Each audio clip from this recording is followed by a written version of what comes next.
இந்த சேனலை தொடர்ந்து நடத்த உதவி செய்ய நினைப்பவர்கள் உதவி செய்யலாம். வணக்கம். வாக்குகளை திருடியது உண்மைதான். வாக்குகளை திருடியதன் மூலம்தான் ஆட்சியில் இருக்கிறோம். இப்படி சொல்கிறாரு பாஜகவினுடைய ஒரு எம்எல்ஏ.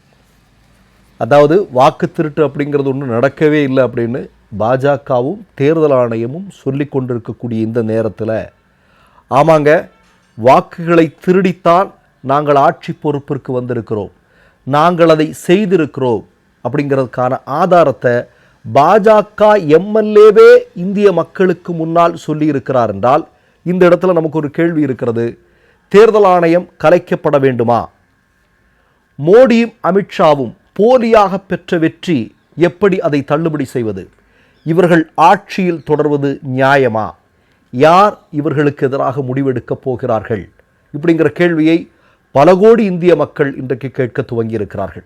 அதாவது மகாராஷ்டிரா மாநிலத்தில் இருக்கக்கூடிய நவி மும்பையில் 76,000க்கும் அதிகமான போலி மற்றும் இரட்டை பெயர்கள் வாக்காளர் பட்டியலில் சேர்க்கப்பட்டிருக்கிறதாக பெலாப்பூர் சட்டமன்ற தொகுதி உறுப்பினராக இருக்கக்கூடிய பாஜக கட்சியை சார்ந்த மாண்டா மாத்ரே என்று சொல்லக்கூடிய நபர் வெளியிட்டிருக்கிறார். அதிர்ச்சிகரமான தகவலை வெளியிட்டிருக்கிறார். அவர் ஒரு ஒரு செய்தியாளர் சந்திப்பில் சில விஷயங்களை சொல்கிறார். என்ன சொல்கிறாங்க அப்படின்னா, நவி மும்பையின் ஐரோலி சட்டமன்ற தொகுதியில் 41,000 மற்றும் பெலாப்பூர் சட்டமன்ற தொகுதியில் 35,000 இரட்டை மற்றும் போலி வாக்காளர்கள் இருக்கிறார்கள். அரசு அதிகாரிகள் மற்றும் ஊழியர்கள் பணம் பெற்றுக்கொண்டு போலி வாக்காளர்களை பதிவு செய்திருக்கிறார்கள். இது தொடர்பாக புகார் அளித்தால் கூட போலி வாக்காளர்கள் பட்டியலிலிருந்து நீக்கப்படுவதில்லை.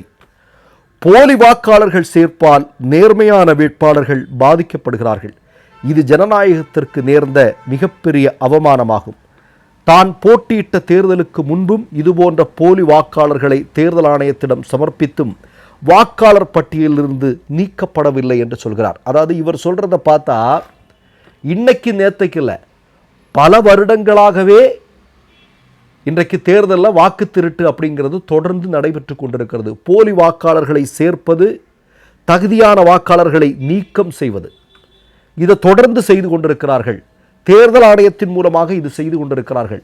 தேர்தல் ஆணையத்திடம் இதை பற்றி ஏதாவது புகார் தெரிவித்தால் எந்த விதமான நடவடிக்கையும் ஏற்படுத்துவதில்லை. அவர்கள் எதையுமே கண்டுக்கிறதில்லை.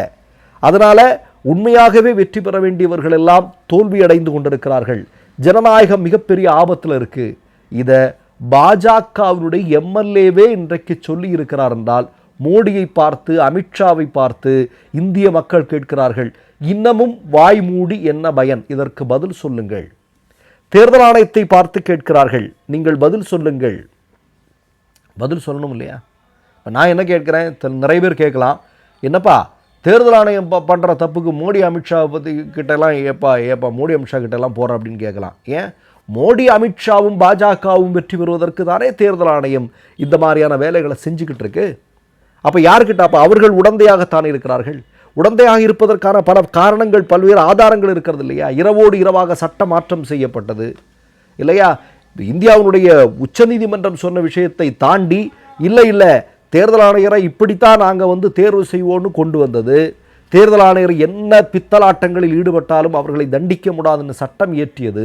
இதெல்லாம் பார்க்கும்போது தெள்ள தெளிவாக தெரிகிறதே, 2 பேரும் கூட்டுக்களவாணிகள் அப்படிங்கிறது. இதோ அதை உறுதி செய்யக்கூடிய விதத்தில் பாஜகவுடைய எம்எல்ஏவே இன்னைக்கு எல்லாத்தையும் போட்டு உடைச்சிட்டாங்களே. அப்போ இனி என்ன பண்ண போகிறாங்க? அப்போ நான் திரும்பவும் கேட்குறேங்க, இதுதான் பீகாரில் 65 லட்சம் போலி வாக்காளர்கள் இல்லையா? அந்த பட்டியலை கொடுன்னு கேட்குறாங்க. உச்ச நீதிமன்றம் கேட்டிருக்கு. ஆனால் இந்த நொடி வரையிலும் கொடுக்கல.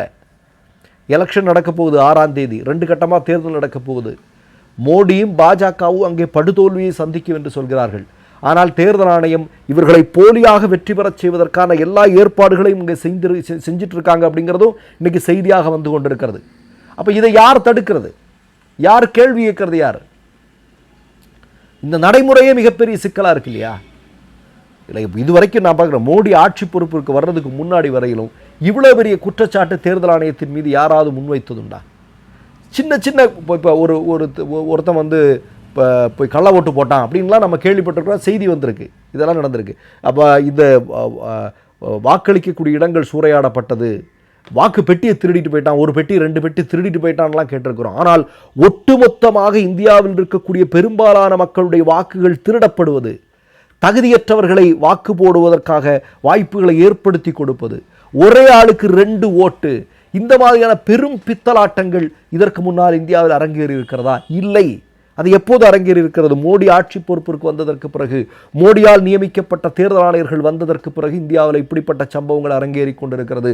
அதற்கு இதோ பாஜக காரனே சொல்கிறான். எனக்கு முன்னாடி கூட ஒரு ஞாபகம் இருக்கு. எனக்கு ஒருத்தன் சொல்லுவான், ஒரு பிஜேபி காரன் சொல்லுவான், அந்த வீடியோ நீங்கள் யூடியூப்பில் போட்டு பார்த்தீங்கன்னா தெரியும் உங்களுக்கு. அவன் வந்து ரொம்ப சர்வசாதாரணமாக சொல்கிறான், டேய் பாரு, ஓட்டு எனக்கு போடு, பிஜேபிக்கு போடு, மோடிக்கு போடு, போடலைன்னு வையே நாங்கள் தான் எப்படியும் வின் பண்ண போகிறோம், அதுக்கப்புறம் நடக்கிறது வேற அப்படின்னு சொல்லுவான்.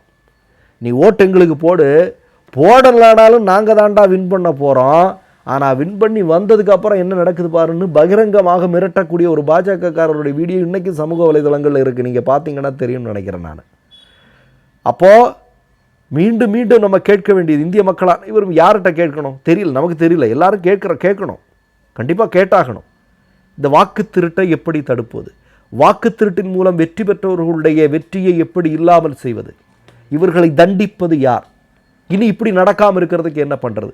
இது போன்ற எல்லா கேள்விகளுக்குமான பதில்களையும் இந்திய மக்கள் தேடிக்கொண்டிருக்கிறார்கள், கேட்டுக்கொண்டிருக்கிறார்கள். என்ன செய்ய போகிறோன்னு தெரியலங்க. மற்றொரு நிகழ்வில் சந்திப்போம். நன்றி, வணக்கம். फोटो मिलाकर, नाम मिलाकर, एड्रेस मिलाकर ये काम किया। 4 महीने लगे, 16-17 घंटे काम किया और हमने देश के सामने सबूत रखा। ब्लैक एंड व्हाइट में हमने सबूत रखा।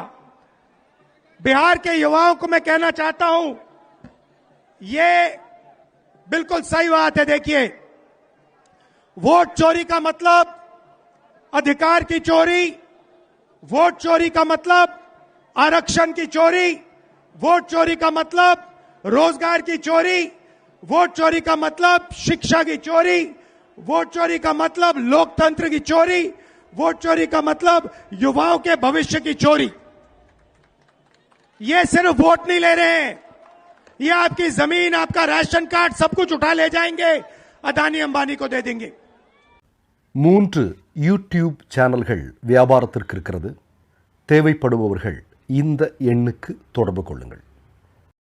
மை நேம் இஸ் ரெட் சேனலை சப்ஸ்கிரைப் பண்ணிக்கோங்க. அதுக்கப்புறமா பக்கத்தில் இருக்கிற ஜாயின் பட்டனை கிளிக் பண்ணீங்கன்னா ஒரு நியூ பேஜ் ஒன்று ஓப்பன் ஆகும். அதுலேயும் ஜாயின் பட்டனே கிளிக் பண்ணிக்கோங்க. அதில் பார்த்தீங்கன்னா credit R debit card options இருக்கு. இதில் உங்களுக்கு விசா, மாஸ்டர் கார்டு, ரிப்பே அப்படின்னு 3 ஆப்ஷன்ஸ் கொடுத்துருக்காங்க. அதில் நீங்கள் எந்த கார்டு சூஸ் பண்ணுறீங்களோ அந்த கார்டோட நம்பர் என்டர் பண்ணிக்கோங்க. அப்புறமா கார்டோட வேலிடிட்டி மந்த் அண்ட் இயரை டைப் பண்ணிக்கோங்க. அடுத்தபடியா உங்க கார்டோட பின்னால சிவிசி கோடுன்னு சொல்லிட்டு 3 நம்பர்ஸ் கொடுத்துருப்பாங்க. அந்த நம்பரை இதில் என்டர் பண்ணிக்கோங்க. அப்புறமா அட்ரஸ் அண்ட் இன்ஃபர்மேஷன் என்டர் பண்ணிட்டு பைங்கிற பட்டனை கிளிக் பண்ணிக்கோங்க. ஒருவேளை உங்க கார்டு நம்பர் இன்வாலிட்னு காமிச்சிச்சுன்னா உங்க கார்டுல இன்டர்நேஷனல் யூசேஜை எனேபிள் பண்ணுங்க.